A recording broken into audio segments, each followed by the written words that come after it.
My name is Baya. I was told I was only a few months old when my mother left me. I don't remember her face, her voice, or even the sound of her name. All I ever knew were Grandma and Grandpa. To me, they were my parents, my home, my whole world. Grandma was gentle, always humming while she cooked, always smiling, even when there wasn't much to smile about.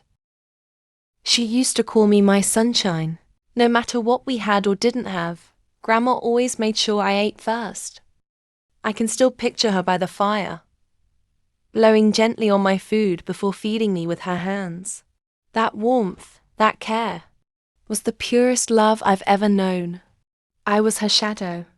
Wherever she went, I followed. She was my comfort, my everything. Grandpa was different, strict and quiet.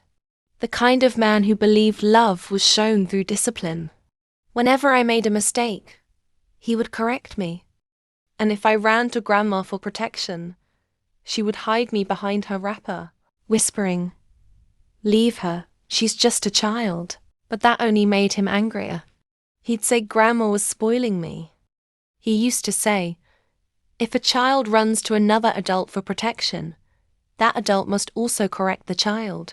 Looking back now, I realize he was a wise man, a true African father. Then one day, everything started to change. Grandma fell sick. At first, it was just tiredness, then coughing, and soon she couldn't even get out of bed. I was only 8. I didn't understand what was happening, but I could feel it.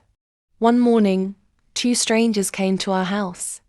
They said they were my parents. They looked at me with guilty eyes, but to me, they were just visitors. They stayed a few days, then left. Not long after, Grandma got worse. And then she was gone. The house was so quiet that day.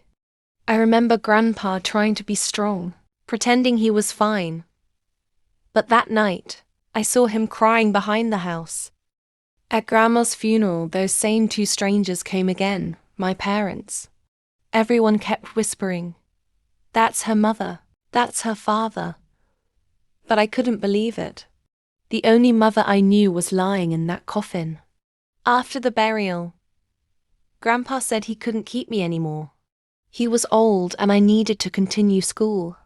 So he took me to the city to stay with my uncle, my father's brother. At first, it wasn't bad. My uncle's fiancée welcomed me with open arms. She smiled, helped me unpack, and even braided my hair. But after some time, even before they got married, her attitude changed. When they got married, it only got worse. She began shouting over the smallest things, calling me lazy or stubborn. There were nights I cried myself to sleep. I felt like a burden.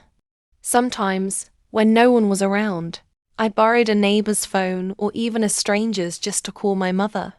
I never knew what to say.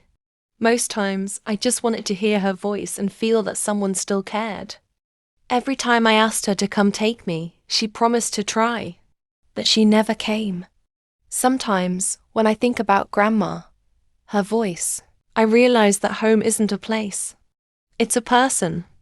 And the truth is, since she left, I've never really found home again. I was 13 when my mother finally came for me. Not because she wanted to, but because she had to. I had been pleading for months. I had imagined that she would hug me, smile at me, maybe even call me her baby. But she didn't. The ride to the city was quiet. She didn't ask much, and I didn't know what to say either. When I got to my mother's place, I found out she wasn't living alone. She was staying with her fiancé. He was nice to me. He welcomed me warmly, bought me little things, and even asked about school. For the first time in a long while, I felt like maybe things would be different. Maybe I could finally have a home that felt safe. I tried my best to behave. I cleaned, I cooked, I did whatever she asked. But no matter what I did, it was never enough. If I washed the plates, she'd find one spot of oil and start shouting. Sometimes, she wouldn't even look at me. Other times, she'd talk to me like I was someone she never wanted in her life. One evening, after scolding me again, she sighed and said, "You don't even know how lucky you are. I'm nice to you. My own mother never treated me half as good. She neglected me, maltreated me. I grew up alone." Her voice sounded bitter, like the past was still alive inside her. But instead of comforting me, her words only confused me more. I wondered how someone who had felt that kind of pain could still pass it on. At night, I would sit outside and stare at the sky. I used to imagine Grandma sitting among the stars, watching me. I missed her voice, her kindness, her warmth. One morning, her fiancé started shouting. He said some of his money was missing. It was just the three of us in the house, and everyone started searching. We turned the house upside down looking for it. Then suddenly, my mother opened my bag and there it was. The missing money. I was shocked. I didn't even know how it got there.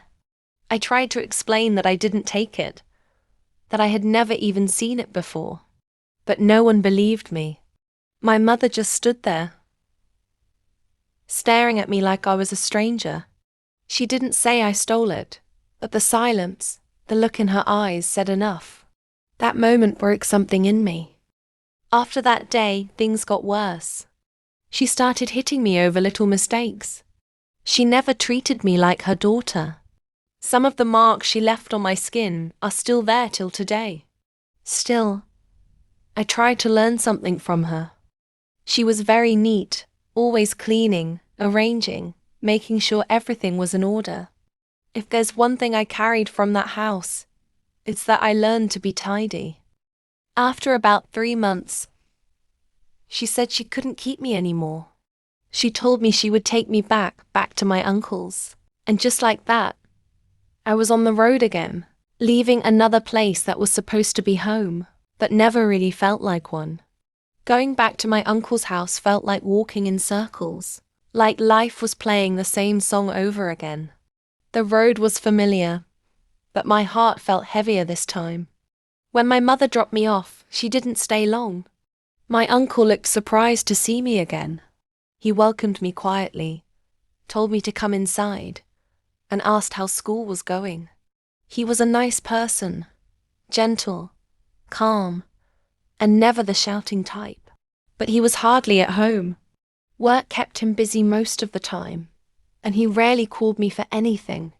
His wife, my auntie, didn't say much either. She just stared, then forced a smile. I could tell she wasn't happy I was back. At first, things were calm.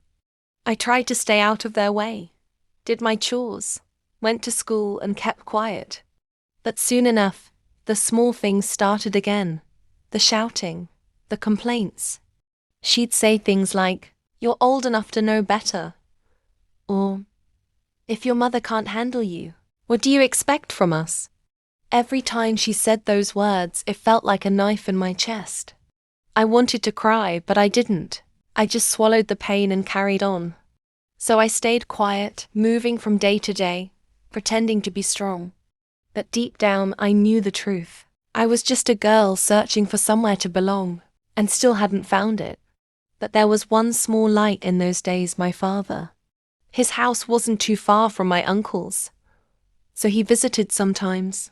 He'd bring me little things, books, snacks, sometimes new clothes, and ask how school was going. He wasn't perfect, but he tried. He sent money for my upkeep, and during holidays I went to his place. Those moments were the only time I truly smiled. With him, I felt seen, even if just for a little while. But each time I had to return to my uncle's house, my heart grew heavier. The shouting, the tension, the way my auntie made me feel like I didn't belong, it never stopped. Then one day, after another argument, I broke down. Tears running down my face. I packed my things, a few clothes, my books, and the small bag my father once gave me. I walked straight to his house without looking back. When he opened the door and saw me standing there with my bag, he looked shocked. "Baya," he said quietly. What happened?" I didn't answer. I just started crying. He pulled me inside and told me to sit. For a long time, he didn't say a word. Then he sighed and said, "You know you can't stay here, right? I'm always at work. You need someone to look after you. A woman's hand. You need your aunt." I shook my head hard. "No, Daddy. Please, I can't go back there." He tried to reason with me, but I wouldn't stop crying. I begged him. I pleaded. "I'll behave, Daddy. I'll do everything right.